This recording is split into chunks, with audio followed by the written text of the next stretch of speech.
আমরা প্রার্থী করেছি আমাদের রাজ পরিবারের কন্যা মহারানী কীর্তি দেবী দেববর্মা মহোদয়াকে আমরা এই পূর্ব ত্রিপুরা আসনে প্রার্থী করেছি। আর আমি জানি সারা ত্রিপুরা রাজ্যে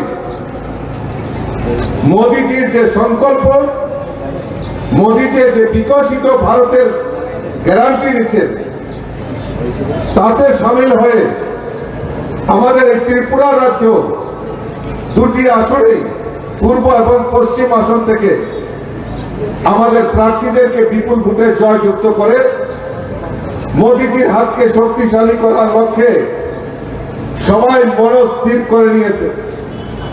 আর আমি জানি সারা রাজ্যের মানুষ যেভাবে ভারতীয় জনতা পার্টি আজকে কীর্তিপ্রমতাকে সম্মান জানিয়েছে, আমি আশা করি এই কল্যাণপুরও পিছিয়ে নয়। এই কল্যাণপুরের আজকে উপস্থিতি প্রমাণ করে যে কল্যাণপুর থেকেও আমাদের প্রার্থীকে বিরোধীদের জামানত বাজেয়াপ্ত করে বিপুল ভোটে জয়যুক্ত করে আমাদের মোদীজির হাতকে শক্তিশালী করে। বন্ধুগণ, আজকে কল্যাণপুরের একটা ইতিহাস হয়েছে। কল্যাণপুরের একটা সময়ে সারা ত্রিপুরা রাজ্যের মধ্যে কল্যাণপুরের একটা ইতিহাস রয়েছে। আমরা সবাই জানি টানা 25 বছর এই রাজ্যের বুকে কমিউনিস্টরা, এবং তার আগে 10 বছর, টোটাল 35 বছর এই কমিউনিস্টরা এই ত্রিপুরা রাজ্যে শাসন ক্ষমতায় ছিল। আর মাঝখানে জোট পিরিয়ড ছিল 5 বছর। তার আগে বহু বছর এই কংগ্রেসীরা এই ত্রিপুরা রাজ্যকে শাসন করেছে। আমরা দেখেছি বাকি দিনগুলি বাদ দিলাম হয়তো, কিন্তু এই টানা 25 বছরের যদি আমরা হিসাব করি, এই টানা 25টা বছরে কমিউনিস্টরা শাসন করেছে ত্রিপুরা রাজ্যে। আর এই কমিউনিস্টের শাসনে সারা ত্রিপুরা রাজ্যে যারা কংগ্রেস করত, বিরোধী দল করত, তাদের নেতাদের নৃশংসভাবে হত্যা করা হয়েছে, নতুবা ত্রিপুরা রাজ্য থেকে তাদেরকে রাজ্যান্তরী করা হয়েছে। সেই রকম কল্যাণপুরেও এইরকম কংগ্রেস করার সুবাদে বহু বাড়িতে অগ্নিসংযোগ হয়েছে, 2-4 জনকে মার্ডার করা হয়েছে, এবং বহু কংগ্রেসী নেতাকে এই কল্যাণপুর ছেড়ে রাজ্যের বাইরে যেতে হয়েছে। আজকে আমার প্রশ্ন, কল্যাণপুরে অনেক শহীদ বেদি এই টানা 25 বছরে নির্মাণ হয়েছে। কংগ্রেস করার সুবাদে তাদেরকে নৃশংসভাবে হত্যা করা হয়েছে।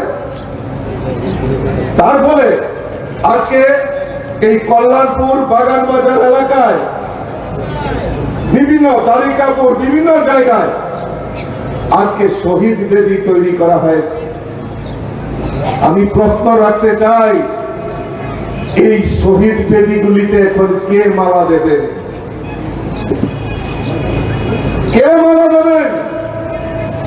কারণ কংগ্রেস আর সিপিএম একত্রিত হয়ে গেছেন, ময়দানে লড়াই করছেন, একসাথে হয়ে গেছে, বন্ধু হয়ে গেছে, এইগুলি পরিত্যক্ত হয়ে গেছে। আমি মন্ডল সভাপতি এখানে আছে, আমি মন্ডল সভাপতিকে দায়িত্ব দিতে চাই যে ওই শহীদ বেদিগুলি তোমার নিরীক্ষণ করতে হবে, মানুষকে বলতে হবে ওই কংগ্রেস আর সিপিএম এর চরিত্রের কথা ওই বেদিতে লেখা থাকবে। বন্ধুগণ, অদ্ভুত ব্যাপার, যে কংগ্রেসীরা স্লোগান দিত চীনের দালাল চীনে যাও, দেশ মোদের করতে দাও, আর ওই কমিউনিস্টরা স্লোগান দিত কংগ্রেসের কালো হাত ভেঙে দাও, গুড়িয়ে দাও, আজকে তারা একত্রিত হয়ে ময়দানে লড়াই করছেন, মোদিজির বিরুদ্ধে স্লোগান করছেন। লজ্জা থাকা উচিত, তাদের লজ্জা থাকা উচিত। এই কংগ্রেসীদের কাছে রাজ্যের মানুষ, কল্যাণপুরের মানুষ জিজ্ঞেস করতে চায় যে কাদের সাথে ওই সিপিএম এর লেজুর বৃদ্ধি করেছ। কোন স্বার্থ নেই, ক্ষমতায় আসতে হবে, ক্ষমতায় পৌঁছতে হবে, আর তার জন্য যদি সিপিএম এর লেজুর বৃদ্ধি করতে হয় তাহলে সিপিএম এর লেজুর বৃদ্ধি করেও আমরা ক্ষমতায় আসবো। কিন্তু দিবা স্বপ্ন দেখছেন, ঘুমিয়ে ঘুমিয়ে স্বপ্ন দেখছেন, ঘুমিয়ে ঘুমিয়ে স্বপ্ন দেখছেন যে তারা ক্ষমতায় চলে এসছে। গতকালকে একটা ভিডিও দেখছিলাম, তোমার কাছে গিয়ে ওই ঠিক সিপিএম এর কায়দায় বক্তব্য রাখছেন, বলছেন 4 তারিখের রেজাল্ট হবে, 4 জুন রেজাল্ট হবে। ওই সিপিএম এর ঝর্ণা দেবী বলেছিলেন লোকসভা নির্বাচনে 2018 আগে। আবার গতকালকে তার পুনরাবৃত্তি করেছে ওই কংগ্রেসের নেতা কুমারঘাটে গিয়ে বলছেন যে 4 তারিখের পর তোমরা কোথায় যাবে। আরে সর্বনাশ, আমরা তো সাংঘাতিক ভয় পেয়ে গেছি, সাংঘাতিক ভয় পেয়ে গেছি। মনিহাটি বলছিলেন আমরা তো সাংঘাতিক ভয় পেয়ে গেছি। আরে কিসের ভয় রয়েছে? এই কল্যাণপুরের মানুষ ভয় পায়, 4 তারিখের জন্য ভয় পান আপনারা, 4 তারিখের জন্য ভয় পায়।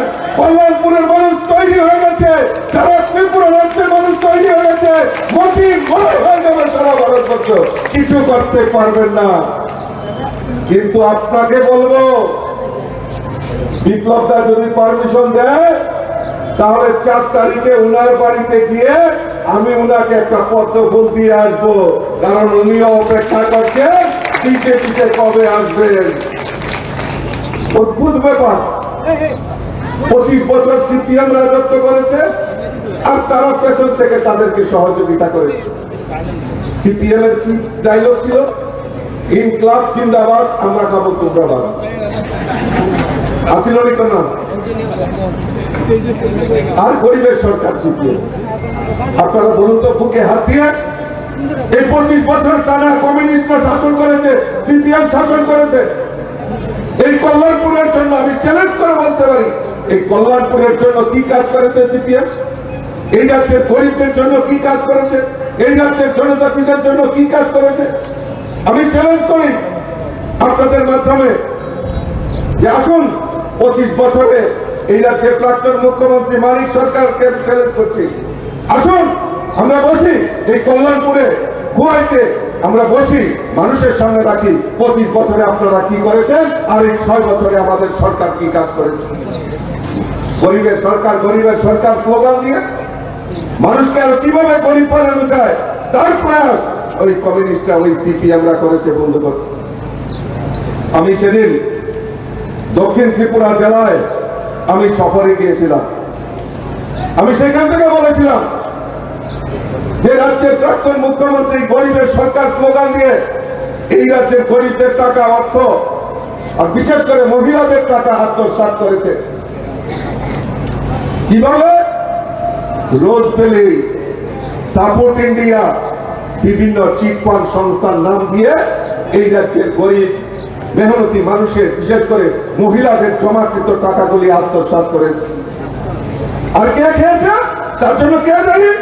এই রাজ্যের প্রাক্তন মুখ্যমন্ত্রী মানিক সরকার। আমি আজকে বলছি, ওনারা আমার নামে প্রেস রিলিজ করেছেন, আমাকে চ্যালেঞ্জ করে তারা প্রেস বিবৃতি করেছেন যে আমি এই কথা ভিত্তিহীন বলেছি। আমার কাছে প্রমাণ রয়েছে। 2008 সালে এই রাজ্যে 7ই মে মানিক সরকার, রাজ্যের প্রাক্তন মুখ্যমন্ত্রী, উনি বলেছেন যে এই রোজভ্যালির টার্নওভার, বার্ষিক আয় তাদের 700 থেকে 750 কোটি টাকা। তাই আপনারা বিশ্বাস করে রোজভ্যালিতে আপনারা টাকা রাখতে পারেন। মানিক সরকার বলেছেন, আমার কাছে প্রমাণ রয়েছে। আরো কি বলেছেন? আরো বলেছেন রোজভ্যালিতে আপনারা টাকা রাখুন, উনাদের মন্ত্রী বিজিতা নাথ রোজভ্যালির সবচেয়ে ত্রিপুরাতে সবচেয়ে বড় এজেন্ট। আজকে মানিক সরকারকে রোজভ্যালির পার্কের ভিতর কাটছেন, রোজভ্যালির যে এমডি গৌতম কুণ্ডুর সঙ্গে কোলাকুলি করছেন। উদয়পুরে রোজভ্যালির ত্রিপুরা সরকারের একটা জায়গা, সেখানে রোজভ্যালিকে দেওয়া হয়েছে সেখানে হোটেল নির্মাণ করার জন্য। তাদের সাথে তাদের টাকা, এই রাজ্যের গরিব মেহনতি মানুষের টাকা তারা আত্মসাৎ করেছে। এই রাজ্যের মানুষের দুষ্কৃতা সেদিন সেই মানিক সরকারের কথায় এই রাজ্যের মানুষ বিশ্বাস করেছিল, রোজভ্যালিতে টাকা রেখেছিল। এখানে কারা কারা টাকা রেখেছেন একবার হাত তোলেন তো। রোজভ্যালিতে কারা কারা টাকা রেখেছেন দেখেন কত লোক। আপনারা টাকাগুলি পেয়েছেন, টাকাগুলি পেয়েছেন। আপনাদের টাকা কে আত্মসাৎ করেছে? কে আত্মসাৎ করেছে? কে আত্মসাৎ করেছে? মানিক সরকার। এখন লজ্জা পায়, এখন আপনাদের সামনে আসতে লজ্জা পায়। জিজ্ঞেস করবেন না উনাকে যে আমাদের রোজভ্যালির টাকা কোথায়, এই রাজ্যের গরিব মেহনতি মানুষের টাকা কোথায়? আপনারা জিজ্ঞেস করবেন না? উনারা বলেছেন যে সিবিআই তদন্তের জন্য দিয়েছেন। আর কিসের সিবিআই তদন্তের জন্য দিয়েছেন? তখন সরকারে ছিল, সিবিআই কে দেওয়ার কিছু প্রসিডিউর রয়েছে, সেটা মেনটেন করা হয়নি রোজভ্যালির ক্ষেত্রে। কারণ রোজভ্যালিতে সিপিএম এর বড় বড় নেতার নাম রয়েছে। সিবিআই ত্রিপুরা রাজ্যে এসেছিল, ওনাদের সম্পাদক, ওনাদের মন্ত্রী, তাদেরকে জিজ্ঞাসাবাদও করা হয়েছে। আমার কাছে প্রমাণ রয়েছে, চাইলে আমি প্রমাণ দিতে পারি। আর আপনাদের চ্যালেঞ্জ আমি অ্যাকসেপ্ট করছি। আসুন জনগণের সামনে আপনারা বলুন, এই গরিবের টাকা আপনারা কিভাবে রিটার্ন করবেন? আমিও চ্যালেঞ্জ করছি বন্ধুগণ। তাই এই 26 তারিখে আপনাদের কাছে একটা ব্রহ্মাস্ত্র রয়েছে, আপনাদের কাছে হাতিয়ার রয়েছে। এই 26শে এপ্রিল আপনার সেই পবিত্র ভোট বিজেপির আমাদের প্রার্থী মহারানী কীর্তি দেবী দেববর্মা মহোদয়াকে পদ্মফুল চিহ্নে ভোট দিয়ে ওই কংগ্রেস সিপিএম কে জামানত বাজেয়াপ্ত করে কল্যাণপুর থেকে তার জবাব, তাদেরকে উপযুক্ত জবাব দেওয়ার জন্য আমি আহ্বান রাখছি। আমার বক্তব্য দীর্ঘায়িত করছি না, কারণ আমাদের রাজ্যের প্রাক্তন মুখ্যমন্ত্রী উনি আপনাদের সামনে বক্তব্য রাখবেন। আমি আর দুটো কথা বলে আমার বক্তব্য বিরাম দেব। আজকে এখানে মহিলারা বেশি মাত্রায় এখানে উপস্থিত হয়েছে। আমি জানি এই মাতৃশক্তি যখন জাগ্রত হয়, দেবী দুর্গা যখন জাগ্রত হয়, তাহলে তাদের সামনে কোনো অসুর টিকতে পারে না। আর কল্যাণপুরে আজকের সভা তা প্রমাণিত হয়েছে বন্ধুগণ। আজকে আমরা এই ত্রিপুরা রাজ্যে এই পূর্ব ত্রিপুরা আসনে যাকে আমরা প্রার্থী করেছি মহারানী কীর্তি দেবী দেববর্মা, উনাকে নিয়ে সিপিএম এর অ্যালার্জি। কি বলছে যে মহারানী নাকি বাইরে আউটসাইডার, উনি বহিরাগত। আর পূর্বকের দল নিজেদের ঐতিহ্যকে আগে শেখার চেষ্টা করো। সিপিএম এর টানা 25 বছরে এই মহারাজা বীর বিক্রম কিশোর মানিক্য, যিনি ত্রিপুরা রাজ্যের আধুনিক রূপকার, তাকে সম্মান দেয়নি। এই রাজ্যের রাজন্য পরিবারের ইতিহাসকে আমাদের কাছে বিকৃত করে রাখা হয়েছিল এই কমিউনিস্টের শাসনে। আমাদের সরকার প্রতিষ্ঠার পর আমরা আমাদের এই রাজ্যের আধুনিক রূপকার মহারাজা বীর বিক্রম কিশোর মানিক্যকে আমরা সম্মান দিয়েছি। আমাদের বিপ্লবটা তখন আমাদের রাজ্যের মাননীয় মুখ্যমন্ত্রী উনি উদ্যোগ দিয়েছেন যে না, যেই মহারাজ বীর বিক্রম কিশোর মানিক্য আমাদের এই এয়ারপোর্টকে বানিয়েছে, উনার নামে উৎসর্গ করতে হবে। আমাদের প্রধানমন্ত্রী নরেন্দ্র মোদীজির সঙ্গে সাক্ষাৎ করে সেই দাবি পেশ করেন এবং মোদীজির নেতৃত্বে বিপ্লবতার তত্ত্বাবধানে আজকে এই আগরতলা বিমানবন্দর মহারাজা বীর বিক্রম কিশোর মানিক্যের নামে ঘোষণা করা হয়েছে। মহারাজা বীর বিক্রম কিশোর মানিক্যের 19 আগস্ট জন্মদিন, সেই 19 আগস্ট সরকারি ছুটি ঘোষণা আমাদের তৎকালীন মাননীয় মুখ্যমন্ত্রী আমাদের আদরণীয় বিপ্লব দাস সেই মুখ্যমন্ত্রী ছিল, সরকারি ছুটি ঘোষণা করা হয়েছে। আজকে সেই রাজন্য পরিবারের মহারাজা কিরিট বিক্রমের কন্যা আমরা কৃতি দেবী দেববর্মা মহোদয়াকে আমরা প্রার্থী করেছি। বৈবাহিক সূত্রে উনি হয়তো 36 করে ওনার বিবাহ হয়েছে, সেখানেও রাজ পরিবারে উনি বিবাহিত হয়েছেন। তো স্বাভাবিকভাবে আজকে বাবার এবং দাদুর যে ত্রিপুরা রাজ্যের জন্য মানুষের জন্য কিছু করার সেই সংকল্প নিয়ে 36 দলের সমস্ত সুখ স্বাচ্ছন্দ্য ত্যাগ করে এই ত্রিপুরা রাজ্যের জাতি জনজাতি সকল অংশের মানুষের জন্য উনি শ্রম দেবেন, উনি সেবা করবেন, সেই মানসিকতা নিয়ে আজকে লোকসভা নির্বাচনে লড়াই করছেন। আর এই রাজ্যের জাতি জনজাতি সকল অংশের মানুষের কথা মোদীজির কাছে পেশ করবেন, তার জন্য উনি লড়াই করছেন। আর এই দুর্ভোগের দল বলে যে উনি নাকি বহিরাগত। তাই বন্ধুগণ, আপনারা তৈরি হন। আমাদের যে সংকল্প, আমাদের যে স্বপ্ন, যে এক ত্রিপুরা শ্রেষ্ঠ ত্রিপুরা, আজকে আমাদের কাছে 2018 সময় আমাদের বিজেপি আইপিএফটি শরিক চলছিল। আজকে আমাদের সৌভাগ্য যে আজকে জনজাতি ভিত্তিক যে আঞ্চলিক দল তিগ্রামাতা মহারাজা প্রদ্যোৎ কিশোর দেববর্মা মনে করেছেন যে না, মোদীজি ছাড়া এই রাজ্যের জনজাতিদের বিকাশ হবে না। তাই উনিও ভারতীয় জনতা পার্টিতে সামিল হয়েছে। আইপিএফটি